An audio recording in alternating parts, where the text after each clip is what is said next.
Hey everybody, it's me, Alex Garcia, aka the COG, coming at you as always from www.comicbookclique.com to bring you the best day of the week, New Comic Book Day. Happy Wednesday, everybody.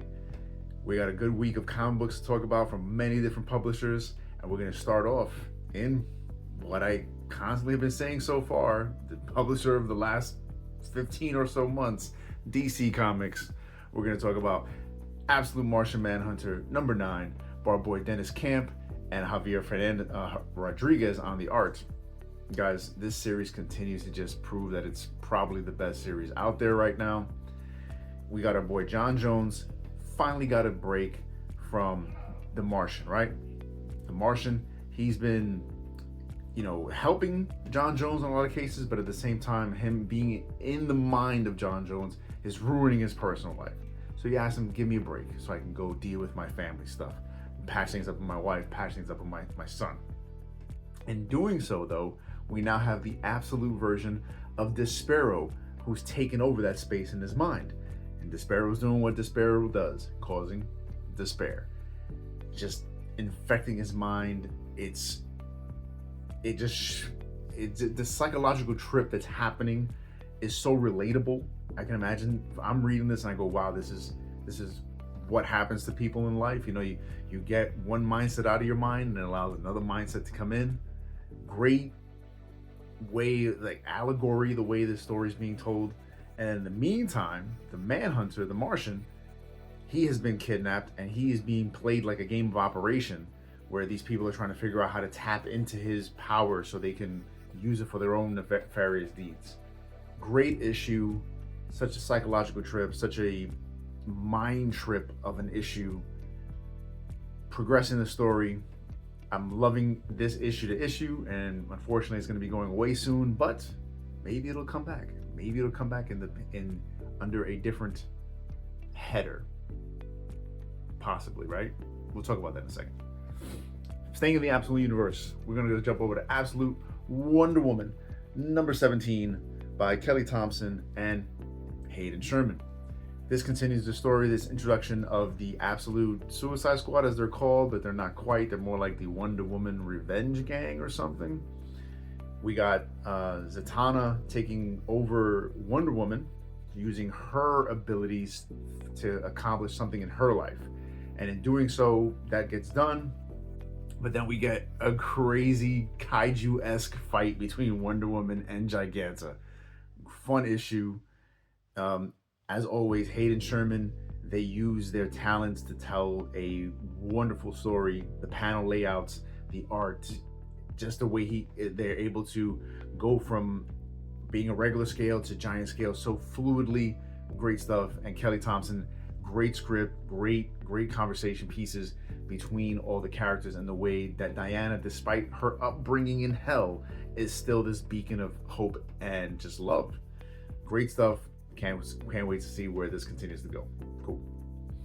And we got a brand new Vertigo book. Vertigo is back, guys. It's been back for a couple weeks now, and this is yet another title they're starting. We got The Peril of the Brutal Dark, an Ezra Kane mystery by a friend of the show, Chris Condon, and Jacob Phillips on the art. This story immediately reminds me of all those great Ed Brubaker stories from back in the day, those moody noir mystery stories. This takes place in like the 1940s. We got this character of Ezra Kane, created by Chris Condon.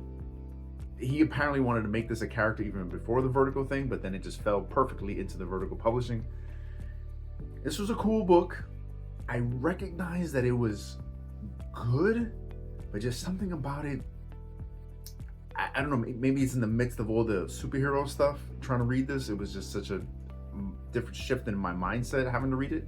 Like I said, I recognize it's good, but just something about it didn't quite pull me in. But I know it's good, and I really like Chris Condon. I dig what's happening in it, but for something about it just didn't quite grasp me completely. Maybe I need another issue, maybe I need a reread. Let me know how you guys felt about this, but I am overall excited that Vertigo is back. And this is what I was thinking. Maybe Martian Manhunter, this crazy Martian Manhunter, can end up in the pages of, or under the publishing umbrella of Vertigo. Not a bad idea. Maybe. We'll see. See what happens. And let's jump over to Marvel. We have the beginning of a new crossover for our boy Spider-Man. Amazing Spider-Man #1, Spider-Man and Venom, The Death Spiral. This is the one-shot #1 introduction into this 9-part crossover between Spider-Man and Venom. We also got Carnage involved. I was not happy that this was announced because it felt like we finally got Pete back on Earth. We finally wrapped up that whole Pete in space and, Ben Reilly and the gang on Earth stuff. And I was happy to just have Pete home, but to have Pete just come back and immediately have to get involved in this was just like, oh, can we just get some good, solid Spider-Man stories? But Joe Kelly, Charles Soule, and Al Ewing with Size on the art. This wasn't a terrible issue. It was a solid issue. It has some interesting things to it, but I had to because like I said, I want some just solo solid Spider-Man stories. But this wasn't bad. We'll see how it goes. I'm not gonna be picking up the Venom side of this crossover. I refuse. I have no interest in Venom. But let's hope the Spidey parts are good, and we'll continue to maintain this intrigue that's happening here, right? This is all set up. This basically sets up, hey, if you want to know where Spider-Man's been, this is what Spider-Man's been up to. If you want to know what what's going on with Venom, and what with Mary Jane, all that set up. Eddie Brock with Carnage and what he's dealing with there, and this, for me, I don't think this character's been seen elsewhere. This new character of Torment or Death Spiral, somebody, is and how they're causing some kind of murder spree, and at the end, Carnage being Carnage is causing chaos for what's going to be soon for Spidey and Venom because he puts this character on their tail. See where it goes. Interesting, not bad, but I'm really itching for some just solo Spider-Man fighting like Hammerhead stuff, you know what I mean? See what happens. But on a more interesting note, Iron Man #2, Joshua Williamson and Carmen Carnero. Beautiful cover. Love this cover. And this issue was a lot of fun. We have Tony Stark feeling like the Tony Stark of old. You saw in the last issue that he's, of course, doing his Tony Stark stuff. They're looking to crown the next Tony Stark, but in doing so, they've made a bunch of people a target of aim. Madame Mask is kidnapping all these Tony Stark possibilities to try to create her own Tony Stark. Tony's trying to figure out what's going on, where are all these people being kidnapped, and in the meantime, the Avengers, especially Captain America, is worried, right? Because they're seeing the cracks in Tony. And the last time we've seen the cracks, we've seen, stuff like Superior Iron Man and Civil War Iron Man. So Tony and the gang are a little worried that will he completely crack up again? But in the meantime, Tony's confident that that's not going to happen, and he's off to help MODOK now overcome whatever issues he's having with Madame Mask. Great issue, action-packed. The art is great. Tony feels like the Tony of old. It feels like Marvel Tony, straight up 616 Tony, not a Tony that's trying to be copied from that, cinematic universe. We don't need that. Great issue. Josh Williamson, just like you're doing on G.I. Joe, telling a great Iron Man story so far. Thanks a lot. And let's jump over to the Ultimate Universe. We got Ultimates #21 by, again, our boy Dennis Camp. And I want to make sure I get the rights. Who is the right? Pere Perez as a guest artist on this issue. There's a perfect tie-in to what's going on with Ultimate Endgame. The main team is inside the city dealing with, the Maker. And on the outside, we've got the boots to the ground guys who are literally taking city by city by city. And to confront that, we have Roberto da Costa's dad. He's come out with his own team of defenders now, because they have to defend themselves against these ragamuffins of the Ultimates out here. Guys, this issue is so bloody and just destructive and just in your face. Great stuff. Great tie-in issue. Great to see that these characters aren't just forgotten since they're not doing the city part of this war with the Maker. This was a lot of fun, and it just moves the story along.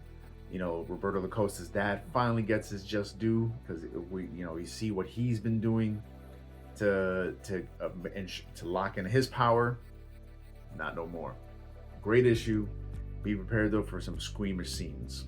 Good stuff. Thanks, Dennis. And let's jump over to Image. We got Void Rivals number 27, part 3 of the Quintesson War. Guys, this is an action-packed issue. This is Robert Kirkman and Andre Bresson on the art. They are doing a wonderful job with this book. Everything is just ramping up. The Quintessons try to come for peace. The Soleil, the two races, they ain't having it. So there's just fighting and fighting and fighting. The action is great. The character progression is great, and we get a big revelation at the end of this issue. The Energon universe just keeps ramping up. I cannot wait to see how this all ties together, because they're already dealing with the Transformers in space, and you can see how it's slowly gonna point them in the direction of Earth and to G.I. Joe. Duke is gonna lose his mind. Great stuff. Energon universe, you keep cooking. Great stuff. Thank you. And last but not least, we'll jump over to Vault. We finally get the next issue of Barbaric, The Long Death number 2 by Michael Morisi and I believe Nathan Gooden on the art. This seems to be coming out every 3 months, but we get super-sized issues, right? It's a $6.99 issue, but ooh, you get a lot for your money in this issue. And as always in Barbaric, you get lots of action, you get lots of smack talking between the acts and between the Mace of the Golden Knight. This story is progressing nicely. You can see how this is all leading to what I'm guessing is going to be the end of the Barbaric series. Sad to see it go, but it's also good to see it go on a high note. Lots of fun action, like I said, in this series. Lots of fun smack talking, and everything's coming to a head now with Soren and Owen.